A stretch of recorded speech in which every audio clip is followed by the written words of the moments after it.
మనవరాలకి తల్లికి వందనం పడినాయి. చంద్రబాబు నాయుడు గారికి కృతజ్ఞతలు. మా ఇద్దరు పిల్లలకు తల్లికి వందనం డబ్బులు పడ్డాయి. అందుకు గాను నేను చంద్రబాబు నాయుడు గారికి కృతజ్ఞతలు తెలుపుకుంటున్నాను. పేరు కందా శేషరాజు.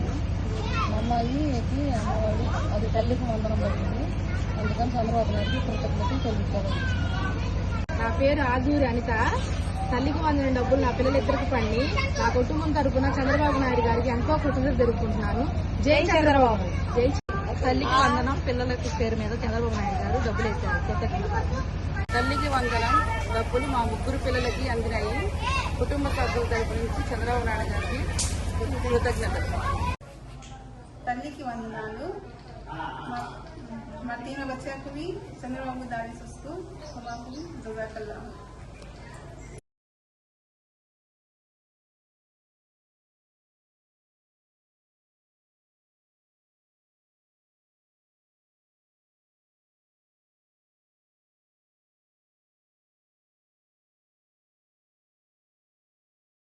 ఎంతమంది పిల్లలుంటే అంతమందికి 5,000 ఇస్తామని మీ అందరికి హామీ ఇస్తున్నాం.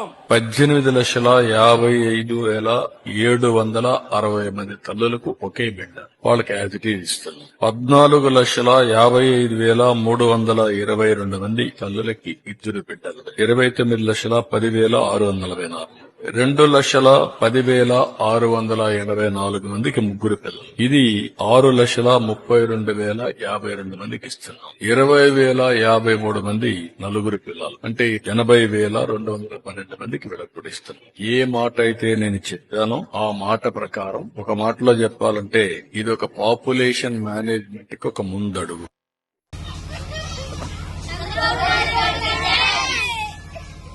అమ్మ, చంద్రబాబు నాయుడు గారు ఏదైతే చెప్పారో ఇంట్లో ఎంతమంది పిల్లలుంటే అంతమంది పిల్లలకి తల్లికి వందనం అందిస్తామని చెప్పి ఆ దిశగా మొన్న వేసిన మొదటి అడుగు నిధులు విడుదల చేయటం. అది నిధులు నిజంగానే అందరి తల్లుల అకౌంట్లో పడుతున్నాయా, లేదంటే వైసీపీ ఆరోపిస్తున్నట్టు లోకేష్ జేబులోకి వెళ్తున్నాయా అమ్మ? ఖచ్చితంగా నేను నిన్న అంటే డోర్ టు డోర్ వెళ్ళానండి. ముగ్గురు పిల్లలకి అంటే నేను అందరినీ కవర్ చేయలేకపోయాను కానీ కనీసం ఒక 30 హౌసెస్ అయితే విజిట్ చేయగలిగా. ఆ విజిట్ చేసిన వాళ్ళల్లో ముగ్గురు పిల్లలకి పడిన వాళ్ళు కూడా ఉన్నారు. ఇద్దరికి పడిన వాళ్ళు చాలామంది ఉన్నారు. ఒకళ్ళకి పడిన వాళ్ళు ఉన్నారు. అసలు ఆ తల్లుల ఫేస్లో ఆనందం చూస్తుంటే అసలు అవధులు లేవు అనమాట. అంత చక్కగా హ్యాపీ ఫీల్ అవుతున్నారు అనమాట. 2,000 కూడా అంటే స్కూల్స్కి నిధులకి అని చెప్పేసి వాళ్ళు కూడా అంతకుముందు ఇచ్చున్నారు కదా. అంటే ఇప్పటిదాకా వాళ్ళకి లావు బియ్యంతో అన్నం పెడుతున్నారు.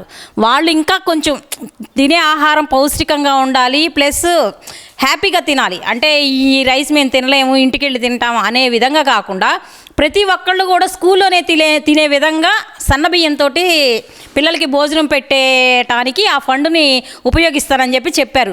చెప్పినా కానీ ఇంకా ఇంగితం లేకుండా వాళ్ళు అలా మాట్లాడుతున్నారంటే వాళ్ళకే వదిలేయాలన్నమాట. అది ఇదంతా ఏం లేదా 2,000 అనేది ఎల్ ట్యాక్స్ అంటే లోకేష్ ట్యాక్స్, లోకేష్ జేబులోకి వెళ్తున్నాయి అంటూ వైసీపీ సోషల్ మీడియాలో మరి జరుగుతున్న ప్రచారం. మరి లోకేష్ గారు ఏం ఛాలెంజ్ చేశారు, దానికి ఎందుకని స్పందించలేకపోతున్నారంటారు వాళ్ళు? అసలు స్పందించడం అంటే అసలు వాళ్ళు నిజమైతే స్పందిస్తారు. ఏదో ఆరోపణలు చేసినంత మాత్రాన అది నిజం కాదు కదా. ఎందుకు స్పందిస్తారు? అది అబద్ధం అనమాట. అంటే ఎలా చూడాలమ్మా, ఈ తల్లికి వందనం అనేది చంద్రబాబు నాయుడు గారు ఇచ్చిన హామీ ప్రకారం నడవట్లేదు అనేది ప్రధానంగా వస్తున్న ఆరోపణ అమ్మా. అది వాస్తవం అనుకోవాలంటారా? తల్లికి వందనం అనేది చంద్రబాబు నాయుడు గారు అంటే ఫస్ట్ సూపర్ 6లో పథకమే కదా. పథకమే కాకపోతే ఒక సంవత్సరం టైం తీసుకునే లోపే వీళ్ళు ఎన్నెన్నో వాళ్ళు ఇష్టం వచ్చినట్టు మాట్లాడేశారు అనమాట. ఇప్పుడు ఏం చేయాలో అర్థం కాకుండా అంటే మేము ఇన్ని మాట్లాడినామే ఏం చేయాలో అర్థం కాకుండా అంటే టాపిక్ డైవర్ట్ చేస్తున్నారు, వేరే విధంగా టాపిక్ డైవర్ట్ చేస్తున్నారు అనమాట. వేసేదాకా ఒక ఇది చేశారు, వేసిన తర్వాత ఇంకో విధంగా మాట్లాడుతున్నారు. వేయమనేగా మీరు అన్నారు, వేసేసారు కదా, వేసిన తర్వాత ఇంకెందుకు వేసారని చెప్పి మీరు కూడా ఆనందం వ్యక్తం చేయొచ్చు కదా. అరే ఇక్కడ చూస్తే కనుక మహిళల మీద జరుగుతున్న దాడులు కానీ, మహిళల మీద జరుగుతున్న కామెంట్లు కానీ, మొన్న పొదిలి పర్యటనలో జగన్మోహన్ రెడ్డి పర్యటనలో మహిళల మీద జరిగిన దాడులు అసలు పోలీసులను కూడా కొట్టారు. ఇంకా మారలేదంటారా వీళ్ళు? వీళ్ళు ఎందుకు మారుతారండి? వీళ్ళు పుటకతో వచ్చింది వాళ్ళది. అది ఆ కట్టెల మీద పట్టే వరకు అది పోదు. వాళ్ళు అలా చేస్తూనే ఉంటారు. కానీ ఈ పథకం వచ్చిన తర్వాత నిజంగానే వైసీపీ పట్టి భూస్థాపితం అని అయిద్దనే విధంగా నాకు ఒక క్లారిటీ వచ్చేసింది అనమాట. చెప్పగలరమ్మా మీరు? నిన్న మీరు వెళ్ళామంటున్నారు, దాదాపు వైసీపీకి తీసుకుంటే 40% ఓటు బ్యాంక్ ఉంది. నిన్న మీరు వెళ్ళిన వాళ్ళల్లో వైసీపీ కార్యకర్తలు ఉన్నారా? ఖచ్చితంగా నా దగ్గర వీడియో కూడా ఉందండి. ఆమె వైసీపీ జెండా పట్టుకొని కార్పొరేటర్కి హారతి ఇచ్చిన ఆవిడ నిన్న నాకు అంటే చంద్రబాబు నాయుడికి పాలాభిషేకం చేసి కృతజ్ఞతలు చెప్పింది. ఇంకా ఓటింగ్ మారదంటారా? ఇదే కాకుండా ఇంకా నెక్స్ట్ సూపర్ 6లో భాగంగా బస్సు ఫ్రీ ఇవ్వబోతున్నారు. మళ్ళీ తల్లికి వందనం, అది ఆడబిడ్డ నిధి కూడా ఇవ్వబోతున్నారు. ఇవన్నీ ఇస్తే ఏ కార్యకర్తే కాదు, అపోజిషన్ వాళ్ళైనా మారకుండా ఉంటారు. ఇప్పుడు మా అబ్బాయి వాళ్ళ ఫ్రెండే ఉన్నాడు, వాళ్ళ పిల్లలకి కూడా ముగ్గురికి పడి, అంటే ముగ్గురులో ఒకళ్ళకేమో ఫ్రీ ఎడ్యుకేషన్ వచ్చింది, ఇద్దరికేమో ఈ తల్లికి వందనం పడింది అనమాట. ఆ అబ్బాయి ఒకటే చెప్పాడు, ఆంటీ మాకు ఒకటే, ఎవరైనా సరే మాకు సంక్షేమం కావాలి. మాకు సంక్షేమం చేసినప్పుడు చంద్రబాబు నాయుడు వస్తే అభివృద్ధి ఉంటుంది, సంక్షేమం ఉండదని చెప్పి చాలామంది అనేవాళ్ళు. కానీ ఇప్పుడు అభివృద్ధి సంక్షేమం రెండు కలిపి వస్తున్నప్పుడు మేము వేరే పార్టీకి ఎందుకు వెళ్తాం, మేము టీడీపీకే వస్తాం మేము కూడా అని చెప్పేసి అబ్బాయి కళాఖండిగా చెప్పాడు అనమాట. ప్రజల్లో ఇంత వ్యతిరేకత వచ్చింది కాబట్టి వైసీపీ మీద ఈ ప్రచారం అంతా చేస్తున్నారు అనుకోవాలంటారా? అదే కదా, ఖచ్చితంగా వాళ్ళ మీద వ్యతిరేకత వచ్చింది కాబట్టి ఈ ప్రచారం చేస్తున్నారనమాట.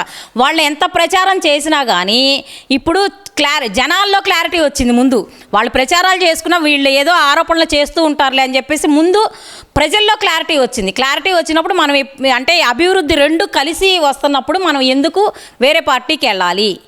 అదిగాక ఏంటంటే అవగాహన ఉన్న నాయకుడు చంద్రబాబు నాయుడు,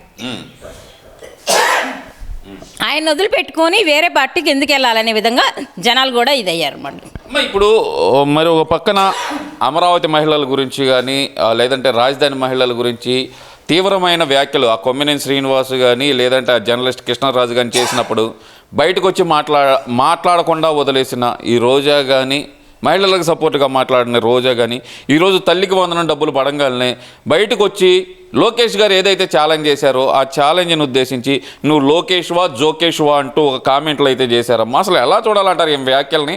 వీళ్ళ వైసీపీ నాయకుల మనస్తత్వాన్ని ఎలా చూడాలంటారు? అసలు వైసీపీ నాయకులకి మానవత్వం లేదు అసలుకి. అంటే వాళ్ళు ఏంటంటే ఎంత కాడికి ఎదుటి వాళ్ళ మీద బురద జల్లే విధానం తప్పితే ఒక విధానం అంటే ఒక రాజ్యాంగబద్ధంగా ఒక అంటే అలాగా మాట్లాడటం వాళ్ళకి చేత కాదనమాట. ఎంతసేపుడికంటే మనము మనకెప్పుడు అధికారం వచ్చిద్దా, మనం అన్నీ కూడా మనం ఎప్పుడు మింగుదామనే ఆలోచనలో ఉంటారు తప్పితే ఒక రాజ్యాంగబద్ధంగా ఇదిగో ఈ విషయం తప్పు, దీన్ని ఖండించాల్సిన విషయంలో ఖండించాలి అనే విధానం వాళ్ళ దగ్గర ఎప్పుడూ ఉండదు. మరి ఈ రోజా వ్యాఖ్యలను ఎలా చూడాలమ్మా? లోకేష్వా నువ్వు జోకేష్వా అంటూ లోకేష్ గారిని ఉద్దేశించి వ్యంగ్యంగా మాట్లాడటం అసలు ఎలా చూడాలంటారు? అసలు ఏమని గతంలో లోకేష్ గారు అంటే కనీసం స్టార్టింగ్లో వచ్చినప్పుడు ఎవరైనా కానీ వచ్చిన కొత్తలో ఎవరికైనా ఇప్పుడు మనమైనా కానీ ఫస్ట్లో స్కూల్లో జాయిన్ అవ్వగానే ఏబీసీడీలు దిద్దుకుంటాం, తర్వాత ముందుకు వెళ్తాం. అలాగే లోకేష్ గారు అప్పటిదాకా వేరే జాబ్ చేసి వచ్చారు, అప్పుడే రాజకీయంలోకి వచ్చారు. అప్పుడు వీళ్ళు ఏమన్నారు, పప్పు అని చాలా చేశారు. ఇవాళ రాటు తేలిన కత్తి అయిపోయింది. అలాంటి విధానం చూశారు. వీళ్ళు ఎంతైతే లోకేష్ని ఎంతైతే వాళ్ళు వెనక్కి లాగుతారో వీళ్ళకంటే ఎక్కువ ఎదిగే అంటే వెనక్కి లాగే విధానాన్ని బట్టి ఆయన ఎక్కువ పైకి ఎక్కే విధానం తెలుస్తూ ఉందన్నమాట. అంటే మరి ఈ మహిళా నేతలు, ఈ వైసీపీ మహిళా నేతలు చేస్తున్న వ్యాఖ్యలను మరి ఎలా చూడాలంటారు? ప్రజలను ముంచేశాడు చంద్రబాబు నాయుడు సంక్షేమం ఇవ్వకుండా. మేమైతే కనుక 64 లక్షల మందికి, మేమైతే కనుక 84 లక్షల మంది తల్లులకు ఇచ్చాము తల్లికి అమ్మఒడి, వీళ్ళు వచ్చేతలకు 67 లక్షల మంది అంటున్నారు, ఇంకో 30 లక్షల మంది ఎగ్గొట్టేశారు అంటూ మరి వీళ్ళు చేస్తున్న వ్యాఖ్యలను ఎలా చూడాలంటారు? వాళ్ళు వేసిన డేటా వాళ్ళ దగ్గర లేదేమో, ఒకవేళ కావాలంటే మా దగ్గర ఉంది పంపిస్తాం చూసుకోమనండి. వాళ్ళు 42 లక్షల మందికి వేసింది. ఇంట్లో కూడా ఒక తల్లికి ఒక పిల్లలకే వేశారు. ఇప్పుడు చంద్రబాబు నాయుడు గారు అంటే దాంట్లో కూడా ఒక విజనరీ ఉంది. అంటే ఇప్పుడు నెక్స్ట్ జనరేషన్ తగ్గిపోతుంది. ఈ పాపులేషన్ని పెంచే విధానంలో కూడా చంద్రబాబు నాయుడు గారు ఒక విజనరీతో ఆలోచించి అంటే వాళ్ళ బర్డను పిల్లల మీద పడకుండా ఉంటే వాళ్ళు కూడా కొంచెం పిల్లల్ని కానీ ముందు జనరేషన్ని సెక్యూర్ చేస్తారనే ఉద్దేశంతో కూడా చంద్రబాబు నాయుడు గారు అందరి పిల్లలకి వేశారన్నమాట. అంటే దీంట్లో విజనరీ ఉంది, ప్లస్ ప్రజలకి సంక్షేమం ఇచ్చిన ఇది కూడా ఉందన్నమాట. 2000 వీళ్ళు ఎగ్గొట్టారు పిల్లలకి అని చెప్పి ప్రచారం ఎందుకు చేస్తున్నారు అనుకోవాలమ్మా? అంటే వాళ్ళ ఉనికిని చాటుకోవటానికి అనమాట. ఏదో ఒకటి మాట్లాడితే కదా వాళ్ళు ఉన్నారని తెలుసుకునేది. ఏది మాట్లాడలేదనుకో, అసలు ఇప్పుడు రోజా ఉంది, అమ్మో అది తప్పు అని ఏదో ఒకటి రాళ్ళు వేస్తేనే కదా రోజా అనేది ఉన్నది. తప్పుగానో ఒప్పుగానో ఏదో ఒకటి మాట్లాడితేనే కదా వాళ్ళ ఉనికి తెలిసేది. ఉనికి అసలు ఉన్నారు అనేది తెలిసేది. అందుకని ఏదో ఒక మాట్లాడుతూ ఉంటారు అనమాట. మాట్లాడటానికి వీళ్ళందరూ అంతే, మాట్లాడటానికి. అంటే నేను రోజా అనే దాన్ని ఒకదాన్ని ఉన్నాను అని జనంలో తెలియటానికి తప్పితే వేరే ఉద్దేశం అయితే కాదు.